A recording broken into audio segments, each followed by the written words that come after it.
Hey everybody, I was just squaring my new TBD linear rail and screw drive, and I wanted to show you how I square. I've actually used a combination of a couple different videos that I saw that I will post below, but basically I'm using Pythagoreans, I don't know how to pronounce that, theorem, which is a unit of 3, a unit of 4, and a unit of 5. So I've designated a unit as 200 millimeters. And what we're going to do is I'm going to put a piece of tape down on this end over here, where my starting point is. And I'm actually going to bring the bit down till it makes a small little, let's see if we can get a camera here, small little hole in the paper, the tape. Then I'm going to slide 3 units down, which is 600 millimeters. I don't even mark that place over there.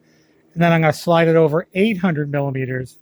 And I'm going to do the same thing. I'm going to put a piece of tape down, bring the bit down so it makes a small little hole in the piece of tape.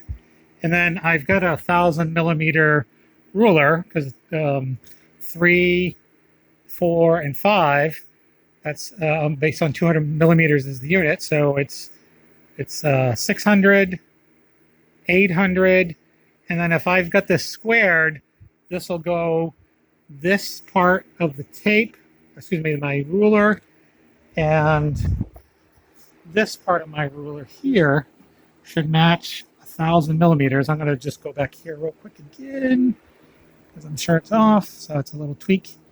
It starts right at the ruler point. And get out of the sun here, light. Basically, right maybe like a 0.5 millimeter off square with this, so I'll tweak it one more time. And those other videos that I'll send out will show how to tweak the rails. So.